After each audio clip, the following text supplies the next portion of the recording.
আসসালামু আলাইকুম। আপনারা স্ক্রিনে যে ছবিটি দেখতে পাচ্ছেন, ওনার বয়স মাত্র 13 বছর। উনি একজন মা, যদিও কথাটা অনেকেই বিশ্বাস করতে পারতেছে না, কিন্তু এটাই বাস্তবতা। জুই, যার বয়স মাত্র 13 বছর, নিজের 7 মাসের সন্তানকে পেতে আদালতের দ্বারস্থায় হতে হয়েছে তাকে। শোনা যাচ্ছে তার 11 বছর বয়সে তার ফেসবুকে পরিচয় একজনের সাথে, সেই থেকে ওনার বিয়ে ফেসবুকে। বিয়ের 1 বছর পরে ওনার একটা সন্তান জন্ম দেয়, কিন্তু এরপর ওনার স্বামী ও ওনার শাশুড়ি মিলে শিশুটিকে রেখে দেয়, কিন্তু জুইকে বাড়ি থেকে বের করে দেয়। কিন্তু কিন্তু শেষ পর্যন্ত আইনের আশ্রয় নিয়ে নিজের 7 মাসের শিশুটিকে ফিরে পান এই কিশোরী মা।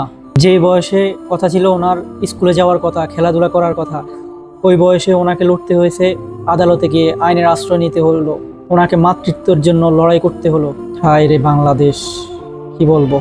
এই ঘটনা আমাদেরকে মনে করিয়ে দেয় শিশু বিবাহ যে কত বড় ভয়াবহ পরিণতি আনতে পারে। এটা থেকে আমরা সমাজ শিক্ষা নিতে পারি।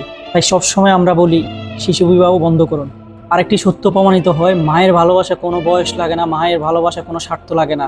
উনি যে বয়সেরও হোক, উনি তো মা। আপনার মতামত জানান।